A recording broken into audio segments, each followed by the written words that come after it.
Buenos días, gracias a CISPAL por invitarnos, gracias a la COP. Y queremos comentarles algo que hemos venido trabajando ya algunos años. Hemos venido trabajando una metodología que le hemos denominado mapas mentales de constructos, que es una metodología que nos ayuda a entender qué es lo que está pasando a profundidad en el corazón de los ciudadanos, en el corazón de los electores. Este rato queremos compartirles una investigación que estamos trabajando y que todavía tiene mucho más para seguir ahondando, pero queremos compartirles lo que estamos haciendo. Esta metodología está basada en una imagen, en la imagen del presidente actual, Rafael Correa. Le tenemos a él nada más como caso de estudio, venimos estudiándole desde el año 2008 de manera independiente. Quisiera que le tomen a todo lo que van a ver aquí nada más como un caso de estudio. Un caso de estudio de una empresa independiente para entender qué es lo que la gente está pensando sobre en este caso, el presidente Rafael Correa, que ha manejado los hilos de la política estos últimos 9 años. Es una investigación que todavía no está terminada, pero es una investigación que ya nos da algunas luces de lo que está pasando. El resumen de lo que ustedes van a ver es el resumen de 1.440 entrevistas a profundidad del año 2008 al año 2015. Son entrevistas a profundidad de 2 horas con ciudadanos de todo el país. ¿Y por qué podemos sumar investigación del año 2008 al año 2015? Porque empezamos a ver que bajo la metodología de mapas mentales las cosas empezaban a repetirse. Muchas cosas que habíamos visto en el 2008 empezaban a repetirse en el 2014, y se siguen repitiendo ahora en el 2015, pero van cambiando. Simplemente queremos comentarles eso. Esto todavía tiene mucho por caminar. Hay 10 principios que quisiera que Santiago nos ayude comentando, 10 principios de los mapas mentales, que son básicos para entender lo que viene a continuación. Muy buenos días, muchas gracias por haber venido. Los mapas mentales tienen 10 principios básicos que son los que hemos trabajado. A estos principios probablemente con el tiempo se puedan ir sumando más principios. Sin embargo, por el momento, en estos alrededor de 9, 8 años de investigación que hemos realizado de la imagen del presidente Rafael Correa, hemos logrado adaptar estos 10 principios que no han variado durante el tiempo, independientemente de las situaciones que hayan sucedido. El primero de estos principios que tienen los mapas mentales es que 95% de toda la cognición humana se produce por debajo del nivel de conciencia. Esto es algo que los académicos nos han dicho durante muchos años, pero que sin embargo ha sido comprobado a través de muchas investigaciones, ¿no? Ninguna persona es consciente de las decisiones que toma. Tiene que haber un gran proceso para que una persona tome una decisión sobre algo. Y son procesos que están en el inconsciente y en el subconsciente y que están básicamente dados por muchísimos elementos, actitudes, comportamientos, prácticas, cultura, situación, momento histórico, dependen de muchísimos elementos para que se tomen estas decisiones. Este timing, este momento en el cual se toman las decisiones es sumamente importante sobre lo que la gente va a hacer o cómo va a votar en las urnas, ¿no? Solo para complementar lo que dice Santiago, este es un cambio importante en la forma de investigar. Tradicionalmente se decía que hay que investigar a las personas sin comentarios de qué se trata. Íbamos a una reunión de grupo, nos reuníamos con las personas y ese rato empezábamos a conversar sobre un tema específico. Bajo este principio eso cambia. Bajo este principio le preparas a la gente con 2 días de anticipación y después de 48 horas vas a conversar a la gente sobre un tema específico. ¿Por qué se hace este proceso? Para que la gente a nivel inconsciente empiece a evaluar por qué realmente toma las decisiones. Si nosotros preguntamos de manera espontánea por qué la gente toma una decisión, lo que tenemos son las respuestas socialmente correctas. Nosotros necesitamos llegar más a profundidad para entender qué es lo que verdaderamente les mueve a las personas. El segundo principio importante de los mapas mentales es que la mente humana se inventa historias. Los seres humanos tenemos una capacidad increíble de, con poquísima información, deducir ciertas cosas. Esto se ve muchísimo, por ejemplo, en las noticias, ¿no? El titular de una noticia básicamente nos da toda la interpretación que tenemos sobre esa noticia, o cómo va a estar estructurada o qué va a decir esa noticia. Lo mismo ocurre en la vida, lo mismo ocurre en las elecciones, en la votación. La gente con muy poca información de los personajes políticos o con muy poca información sobre diversos temas, la gente deduce cosas o la mente humana inventa historias para completar esta información que no ha podido conseguir. ¿Quieres completar? Perfecto. Tenemos un tercer concepto y es básico en los mapas mentales, y es que los conceptos no son buenos o malos en sí mismos, ni blancos ni negros. No hay respuestas equivocadas o acertadas. Estos conceptos en general son buenos o malos dependiendo de cómo los utilicemos, ¿no? En algún momento, analizando con Bernardo, creo que en el año 2009 o 2010, el carácter de Rafael Correa, nos encontrábamos con algo espectacular. Como les decía Bernardo, esto es un estudio nuestro de caso, ¿no? Puede ser interpretado de diversas maneras, pero sobre todo hemos llegado a estas conclusiones que les vamos a mencionar. Uno de los conceptos que teníamos era el del carácter. Cuando reuníamos a gente en grupos focales, la gente nos decía que el carácter de Rafael Correa era algo malo. Socialmente, en el grupo la gente decía, no, es que él no debería gritar, no debería insultar a los periodistas, no debería hacer esto. Pero luego cuando llevábamos a estas personas a una entrevista a profundidad y entendíamos más de esos conceptos, la gente luego de un largo análisis decía, pero ¿sabes qué? Es realmente lo que el país necesita, ¿no? Se necesita que alguien grite, se necesita que alguien les mande al diablo, se necesita que alguien les ponga en su sitio. En ese momento los medios eran muy poderosos para la gente frente a Rafael Correa. Entonces esto hacía que la gente diga, bueno, lastimosamente los medios se han portado mal, él sabía que tratarles mal. Por eso, por ese tipo de comentarios a los que la gente llegaba como conclusión, hacía que no sea tan mal visto este tema del carácter, sino como algo positivo y algo que se necesitaba en la sociedad ecuatoriana. En el tema del carácter es importante comentar que dependiendo con qué se conecte el concepto de carácter, ese carácter pasa a ser bueno o pasa a ser malo. Si el carácter se conecta con el concepto de cambio del año 2008, es bueno. Si una ciudadanía, un electorado, quiere un proceso de cambio, generalmente busca líderes de temperamento fuerte. Si es que estamos en una época de más estabilidad, el concepto de cambio se reduce y esa conexión temperamento-cambio también se reduce. Entre el tema del temperamento va disminuyendo y va perdiendo su fuerza.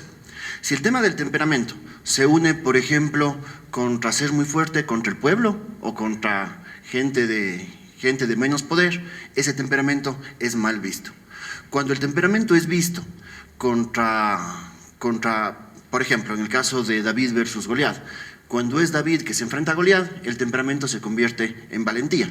Pero si nosotros analizamos el temperamento de Goliat versus David, ese temperamento ya cambia. Ya no es valentía, sino es prepotencia o es arrogancia. Entonces el temperamento tiene diferentes conexiones dependiendo de con qué se conecte. En los mapas mentales lo que buscamos es eso. Buscamos encontrar cuáles son las conexiones que hacen que un concepto cambie. Y esas conexiones son la comunicación. Y esas conexiones son las estrategias políticas. Si yo tengo unas características, ¿con qué conecto esas características para que las cosas tengan un sentimiento bueno o tengan un sentimiento malo? Cuando el temperamento del presidente es para reprender a sus ministros o a su staff, la gente lo que está leyendo ahí es gestión. Y desmembrar estos conceptos que muchas veces se quedaban en la estrategia en el aire es importantísimo para la estrategia política. ¿Qué realmente significa temperamento? ¿Qué realmente significa cambio? ¿Qué realmente significa invencibilidad? ¿Qué realmente significa intenciones y valores que vamos a ir viendo? Cuando tenemos estos constructos y los vamos desglosando, vamos entendiendo qué es lo que realmente la gente siente, ¿no? Pero siempre conectando a algo. De acuerdo. Pasemos al cuarto principio, y es que los mapas mentales no son fijos, cambian con el tiempo. Y esto ocurre también en estos conceptos madre, ¿no? Como el concepto de temperamento. El concepto de temperamento cambia mucho con el tiempo y ha cambiado mucho con el tiempo dependiendo a qué esté conectado, como mencionaba Bernardo. En este caso, como los mapas mentales cambian mucho con el tiempo, se debe hacer un análisis cíclico, debe existir siempre este análisis para entender cómo han ido asociándose estas conexiones o cómo se han ido eliminando. Por ejemplo, algo que está muy de ahora, ¿no? El tema de impuestos. Cuando el temperamento es vinculado hacia impuestos, se convierte en negativo porque la gente asume que es hacia el pueblo, es contra el pueblo, lo cual no ocurre cuando, por ejemplo, el temperamento es conectado a reprender a un contratista que no hizo algo. Ahí el temperamento es muy positivo porque no se va en contra del pueblo, sino se sigue en esta misma lucha de David frente a Goliat, en donde seguimos siendo David. Ahora, pasemos al quinto principio. La mente humana no es un hoja en blanco en donde se escribe. Esto es un concepto que creo que nace desde la publicidad en sus inicios, ¿no? Se entendía la publicidad como algo en lo que quiero decir es lo que se asimila a través de una cuña de radio, a través de publicidad de televisión, de lo que fuere. Esto no ocurre así. Tiene que pasar por muchísimos filtros mentales para llegar a ser deducido de alguna manera. Si un político sale a decir que es honesto, pues nadie le va a creer. La gente tiene que deducir que es honesto. Existen caminos mentales para deducir que una persona es honesta. No necesariamente porque yo digo que soy honesto, la gente me va a creer. Podría ocurrir incluso lo contrario. Que hablemos de honestidad y la gente piense, está hablando de honestidad es porque seguramente hizo algo malo. De la misma manera, la mente humana no es una hoja en blanco en donde se escribe, sino hay que buscar estos caminos mentales que hacen que una idea llegue a estar metida en la mente humana y que sea procesada de la manera en la que queremos. Lo importante para nosotros aquí es que cuando lanzamos un mensaje, lo que importa es ver cómo ese mensaje llegó a una conclusión final. Si nosotros lanzamos un mensaje, ese mensaje, como decía Santiago, pasa por millones de filtros y a veces ese mensaje cambia totalmente. Tenemos un pequeño teléfono dañado en el proceso mental. Mandamos el mensaje y ese mensaje pasa millones de filtros y al final llega a una conclusión. Lo que nos interesa medir en los mapas mentales son estas conclusiones a las que la gente llegó. ¿Cuáles son las conclusiones finales? Ya no si es que vio un mensaje o oyó un mensaje, no, sino que entendió qué sentimientos le disparó. Y muchas veces nos hemos encontrado con que esos sentimientos y esas emociones que disparó el mensaje son totalmente diferentes del que el estratega de comunicación quería. Entonces lo que nos importa es la conclusión final, no los mensajes previos. Perfecto. Ahora pasemos al sexto principio. El sexto principio es: el comportamiento de la gente depende de los mapas mentales. Esto ocurre porque la percepción es la que manda las cosas. Si yo percibo que una alcaldía es buena, si percibo que un presidente es bueno o que está haciendo una buena gestión, no va a haber ningún comentario o idea racional que haga que yo cambie de idea, ¿no? Así sea comprobado. Si es que yo creo que esto es así, pues esto es así. Los mapas mentales funcionan de esta manera. La gente entiende su comportamiento y su votación y todos los elementos de su vida en base a esto. Pasemos al séptimo principio. El séptimo principio es dejar que la gente deduzca en base a su mapa mental. Los cambios de comportamiento no se imponen, sino parten de conductas factibles. Que es más o menos lo que les decía antes, ¿no?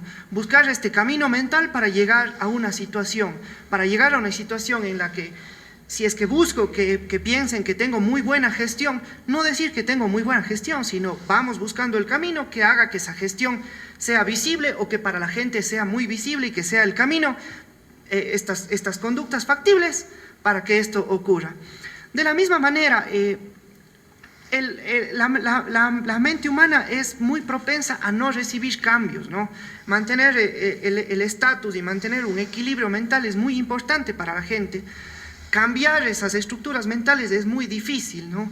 A la gente le toma mucho tiempo asimilar que a veces necesita un cambio y es muy difícil a veces cosas muy sencillas. Muchas veces las campañas que tal vez no tiene nada que ver con política, pero muchas veces las campañas de usa el cinturón de seguridad no funcionan porque nos están diciendo eso, no nos están enseñando caminos mentales en donde esto se convierta en hábito y este hábito se convierta en comportamiento. Si es que existieran caminos mentales lógicos para esto, en los cuales voy asimilando y voy como accediendo a diferentes pasos en este camino mental, son muchos más adaptables de que se sumen a mi mapa mental o al mapa mental de la ciudadanía sobre algún tema. Esa época linda en la que nació la publicidad, en donde uno lanzaba un mensaje y ese mensaje se grababa de manera literal en la gente, nosotros creemos que ya pasó. Este rato estamos todos bombardeados de comunicación y filtramos. O sea, ¿quién se acuerda, por ejemplo, de 3 spots de publicidad que vieron el día de ayer? Probablemente muy pocos. ¿A cuántos estuvieron expuestos? O sea, deben haber estado expuestos todo el día a temas de comunicación, deben haber estado expuestos todo el día a temas de publicidad. Sin embargo, ya no los percibimos, ya no los atendemos y ya no los creemos. Es por eso tan importante que construyamos mensajes que termine haciendo que la gente deduzca. Nosotros lanzamos un mensaje y la gente que termine deduciendo el mensaje que nosotros intentamos o creemos que la gente debe tener. Pero esa parte es súper importante. Los mensajes lineales ya no existen, ahora necesitamos mensajes en los que la gente deduzca.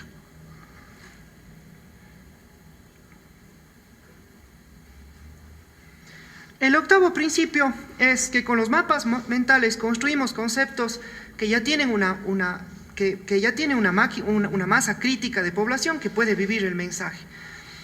Esto quiere decir que cuando nosotros entendemos el mapa mental de la ciudadanía sobre algunos temas, el mapa mental de un nicho específico de población al que queremos atacar, un distrito o lo que fuere, ese grupo de población tiene conceptos que corresponden a su masa crítica de gente, ¿no? Hay conceptos que están ahí.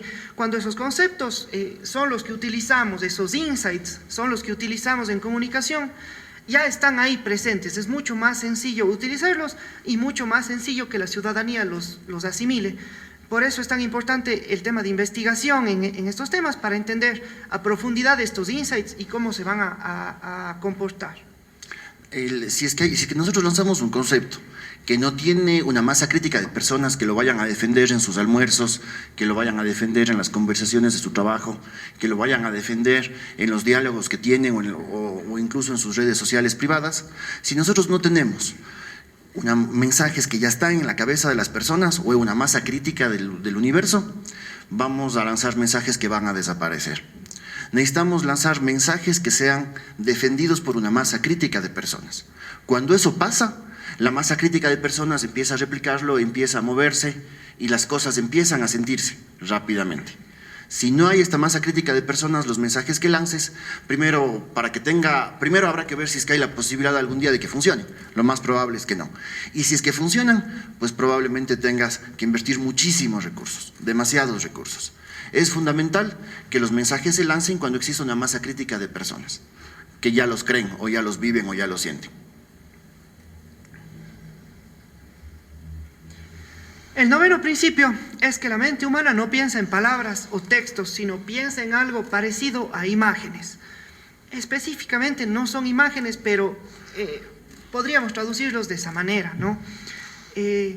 Cuando la gente piensa en algo, cuando pensamos en un personaje político, no nos vienen textos a la mente, ¿no? No salen textos ni audios ni nada, sino viene algo parecido a imágenes, una imagen o un modelo o un cuadro sobre lo que ya he construido en mi mente a través de la percepción. Esto es importante porque muchas técnicas tradicionales se basan en textos, ¿no? Y adicional a eso, muchísimas veces la comunicación que usamos está basada en textos y no en algo que va más allá, en algo que llegue a esta percepción, a este nicho de personas. Y es a través de imágenes o algo parecido a eso. Tal vez. Y como décimo principio, tenemos que los pensamientos y motivaciones son conexiones entre neuronas. Este es un principio de la neurociencia Y de hecho el cerebro humano funciona de esta manera, ¿no? Los pensamientos, motivaciones, la forma en la que vamos a hacer, el cómo decidimos las cosas, básicamente se reducen a conexiones entre neuronas. Y estas conexiones son importantes sobre las cuales se debe trabajar para que una decisión sea tomada.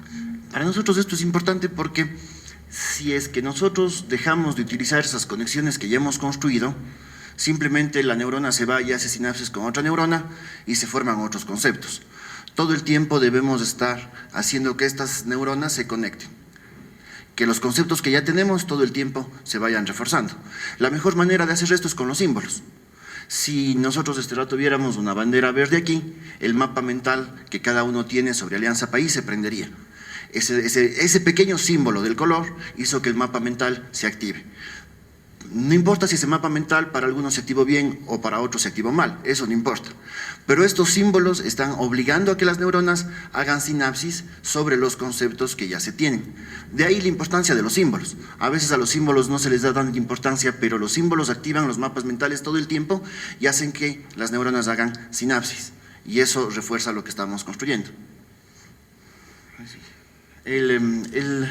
Un constructo que es el que vamos a ver, ahora vamos a ver 8 constructos que definen el liderazgo para nosotros del presidente Rafael Correa. Un constructo es el concepto madre que define la percepción que se tiene sobre una persona, empresa o institución. Ese gran constructo es el que se activa cuando oye un mensaje de ese líder. Y ese constructo se activa en algunos segmentos para bien, en otros segmentos para mal, hablando de un líder específico. Un constructo nunca termina de construirse, y eso es una parte lindísima de esto, porque nos lleva a un camino de humildad, al camino de decir, jamás voy a terminar de entender lo que la gente piensa y siente. Siempre, todo el tiempo tengo que estar caminando. El día que dejamos de entender a nuestro electorado, ese día hay desconexiones.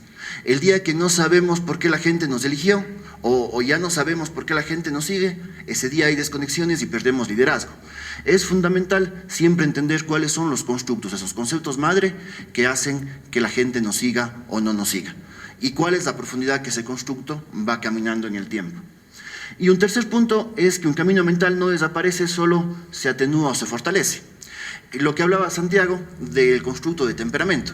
La conexión temperamento-congestión es una conexión que está en el ser humano desde hace miles de años. Eso está ahí, eso no ha desaparecido. Solo que hay momentos en la historia en los que se expone, hay momentos en la historia en los que se atenúa. El otro día hacíamos un estudio de clima organizacional basado en mapas mentales de una empresa, un mundo totalmente diferente del ámbito político. Pero encontramos exactamente la misma relación. El gerente de la empresa era percibido como un gran gerente porque su temperamento le hacía ver a sus empleados que era un gran gestor. Si quitábamos el tema temperamento, esa conexión, temperamento versus gestor, se hubiera caído. Lo importante es saber en qué momento estos caminos mentales están activos y en qué momento están activos otros caminos mentales. Y tenemos nosotros 4 propiedades importantes para los mapas mentales. Cuando tenemos un mapa mental, debemos decidir qué asociaciones reforzar, quiénes son los responsables de esas asociaciones, qué asociaciones se desean incorporar al mapa mental de constructos y si hay alguna asociación que quisiéramos disminuir o eliminar. Esas son las 4 decisiones que podemos tomar con los mapas mentales.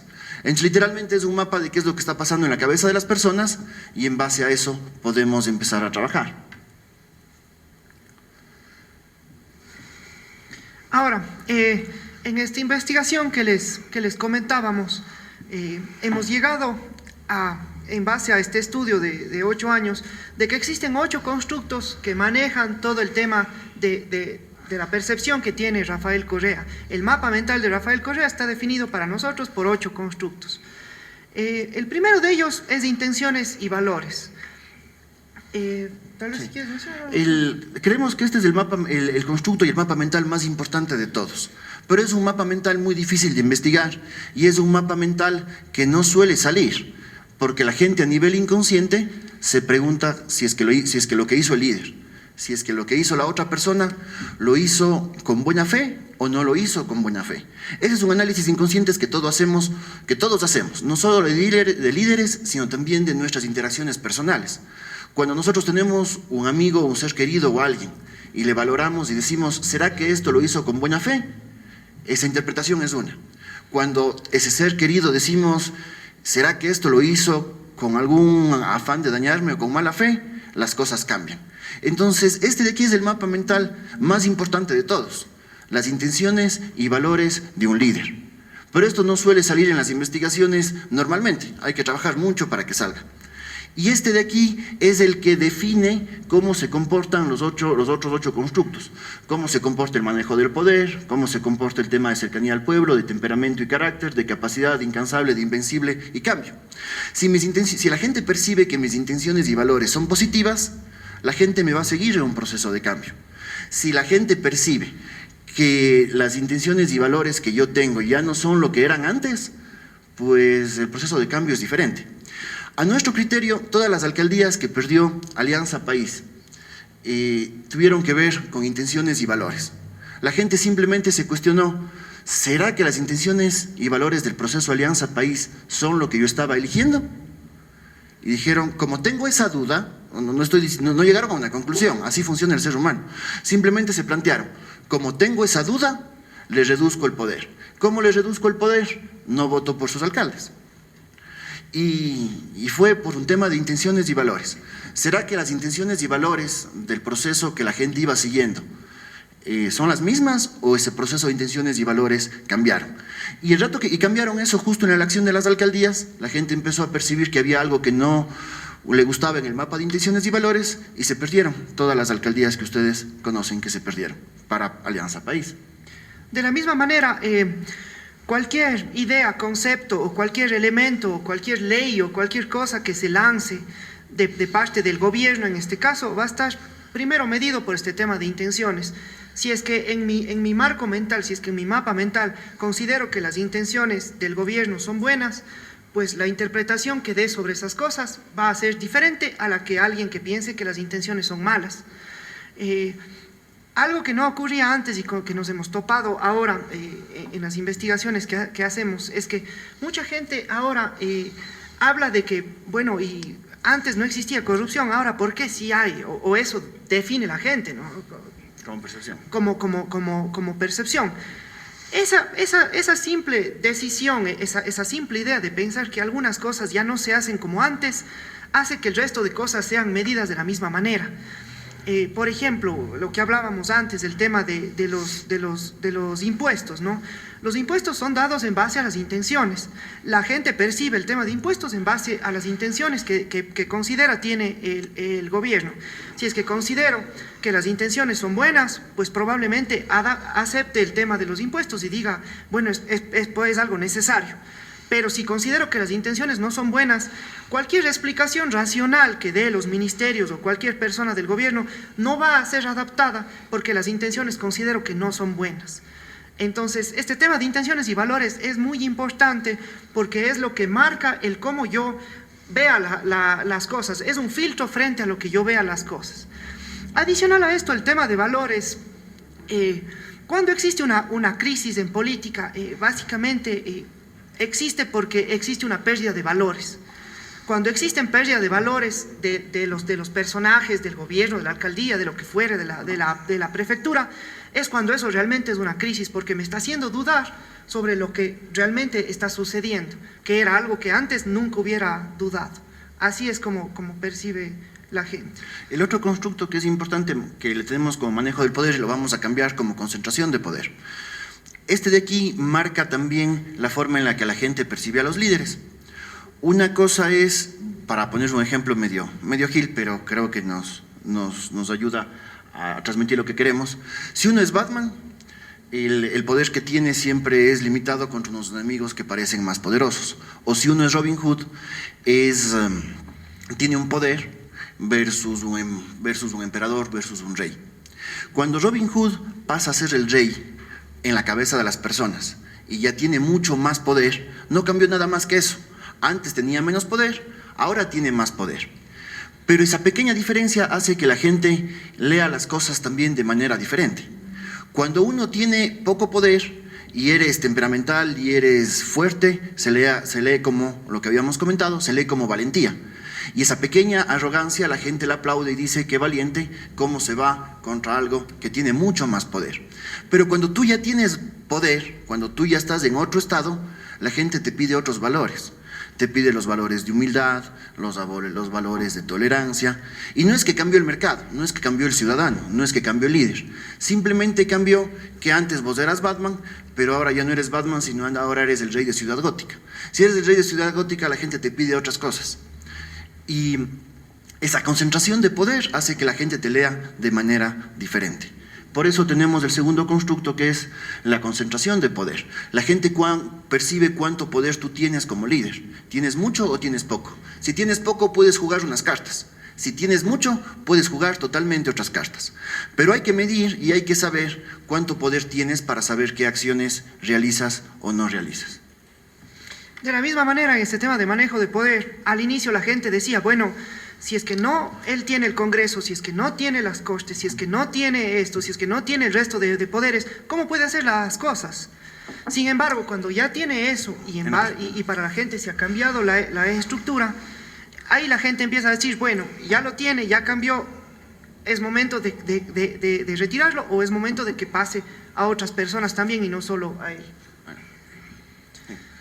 El tercer constructo importantísimo es el tema de cercanía al pueblo, ¿no? Y esto básicamente está dado, no tanto de si alguien es carismático, sino si es que las decisiones que estoy tomando están para el pueblo o en contra del pueblo. En un inicio, el tema social, por ejemplo, dado desde la vicepresidencia, era la casta social del gobierno, era la casta de cercanía al poder. La gente decía, había un proyecto, independientemente de qué valores manejaba o cómo funcionaba o a quién llegaba, la gente decía, hay un tema social muy importante. O sea, la gente hablaba, entre comillas, de que tienen buen corazón.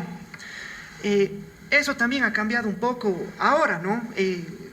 Esta cercanía al pueblo, por ejemplo, en el tema de impuesto a la herencia, que era algo que también lo analizamos mucho, es diferente, ¿no? La gente dice, bueno, ¿por qué lo hace? O sea, la gente empieza a preguntarse en dónde se perdieron esos valores y por qué ya no es esto tan cercano, a pesar de que para el gobierno sí es cercano, para la gente no resultaba cercano.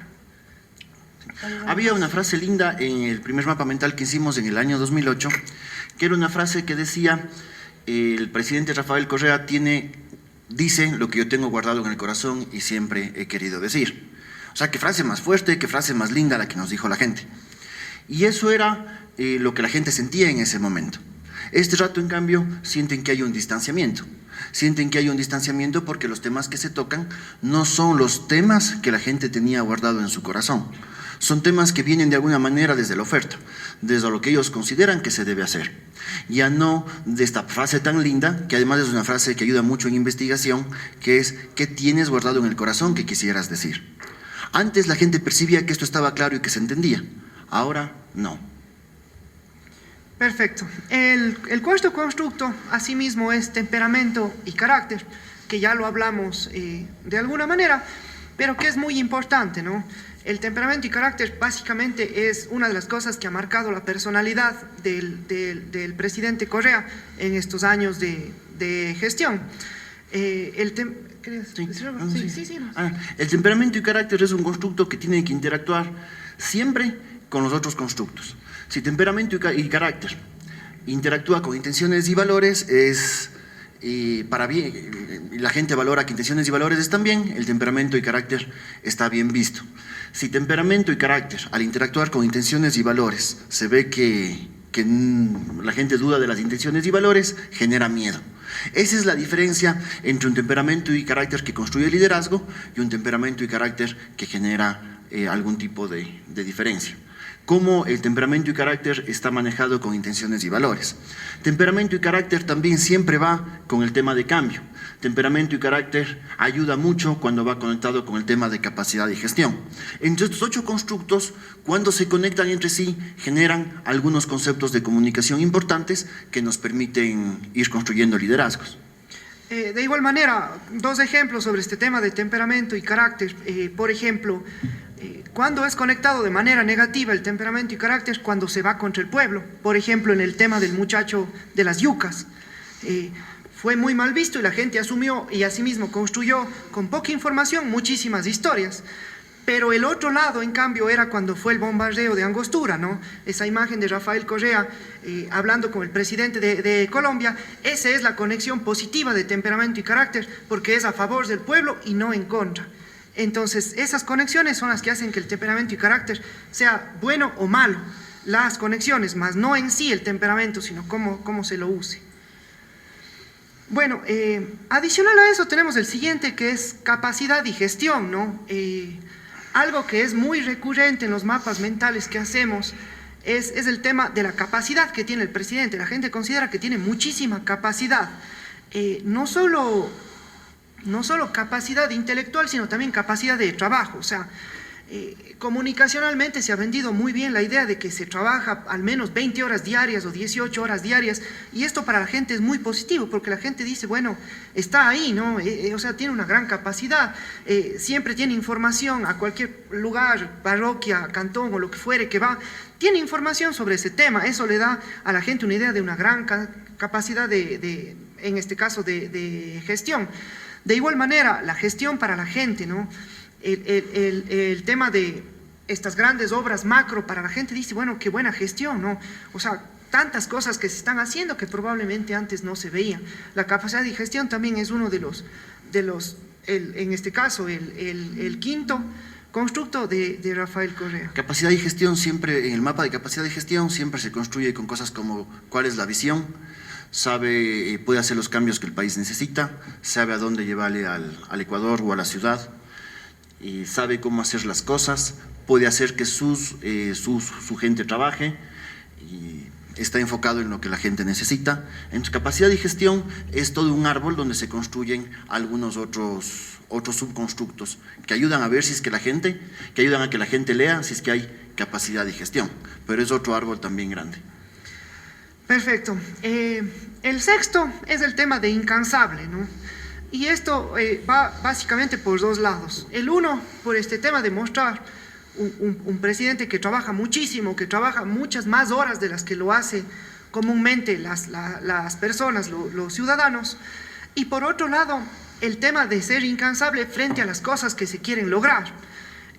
Por ejemplo, en los enlaces ciudadanos es muy común ver que se hable sobre obras y se hable en contra de los contratistas, que se diga, bueno, ¿por qué no cumplieron? ¿Por qué están atrasados? Ya hemos hablado, estamos haciendo esto. O sea, es ese tema de incansable frente a lo que está ocurriendo, el tema de mostrarse como alguien que no se va a dar hacia atrás, sino va a decir, bueno, sigamos haciendo, ¿por qué no está hecho esto? ¿Qué es lo que pasó? Ese tema de mostrar esto a la gente le da una gran idea de que es incansable, sumado al tema de algo que ha hecho de manera espectacular la SECOM, el tema de mostrar en el enlace grandes horas de trabajo, con viajes a la madrugada, con temas de que se llega a tales horas, en temas donde hay poco tiempo para la familia, sino todo es para el país, y así. Este tema de incansable también es muy importante para construir este modelo de liderazgo. El tema del constructo de invencible también es importantísimo cuando se está en un proceso de cambio. La gente, cuando quiere cambiar algo, le da a quien está empoderando ese cambio, le da el rol de héroe, pero el héroe tiene que ser invencible. Si el héroe ya no es invencible, si no es vulnerable, la gente empieza a quitarle responsabilidad sobre el proceso de cambio o a perderle fe sobre ese proceso de cambio. Entre el constructo de invencible, si bien es más pequeñito, pero juega un rol súper importante. A la gente que se ve como invencible les das unas responsabilidades. A la gente que se ve como vulnerable ya le quitas algunas responsabilidades. Y por último, el proceso de cambio, que siempre se mueve y siempre va cambiando. Y siempre se va cambiando. El proceso de cambio en la Revolución Ciudadana era un proceso de cambio del cambio de cómo nos vemos los ecuatorianos. Lamentablemente vivimos en un país pobre donde alguna gente veía a otra gente de menos. La gente lo que quería en este proceso de cambio es que los ecuatorianos nos veamos a los ojos como iguales. No estamos hablando ni siquiera de temas económicos, sino lo que la gente decía es, quiero que nos veamos los unos a los otros a los ojos y saber que somos exactamente iguales. Y también este proceso de cambio iba muy ligado a una serie de personas que no eran queridas por la mayoría de la sociedad. Y la gente lo que quería es que estas personas justamente cambien. Había una señora que nos dijo una metáfora muy linda que a nosotros nos ha quedado mucho. La señora decía, imagínate que en primer grado de escuela te hacen bullying y te pegan. Imagínate que en segundo grado de escuela te siguen pegando, estos mismos compañeros te siguen haciendo bullying y te pegan. Tercer grado lo mismo, quinto grado lo mismo, y llegas a sexto grado y en sexto grado aparece un compañero nuevo. Y este compañero nuevo les pone en su sitio a todos los que te abusaron durante 5 años. Esta señora decía, eso para mí es Rafael Correa. Es una metáfora del 2008, eso ha cambiado mucho ahora al 2015, pero esa metáfora es una metáfora llena de emotividad y llena de lo que la gente percibía que era ese proceso de cambio. Pero ¿qué ha pasado si ese proceso de cambio ya no está o se ha modificado? Nosotros creemos que estos 8 constructos definen la imagen del presidente Rafael Correa. Cuando hay un mensaje, estos 8 constructos se prenden en las cabezas de las personas. Y dependiendo de cómo se prendan estos 8 mapas mentales, la conclusión que saca la persona es buena o la conclusión que saca la persona es mala de un determinado mensaje. Lo lindo de todo esto es que ahora que estamos haciendo mapas mentales en otros países, analizando liderazgos, es que estos 8 constructos empiezan a repetirse. Estamos también haciendo y analizando liderazgos en temas empresariales y estos 8 constructos se repiten. Estamos convencidos de que estos 8 constructos, tal vez aparezca uno más o tal vez hagamos ahí alguna modificación, pero estos 8 constructos o los 9 o los 10 que lleguemos a tener son los que van a marcar la forma en la que construimos liderazgos. Entonces eso nos tiene muy emocionados y creemos que es una herramienta muy fuerte y muy poderosa.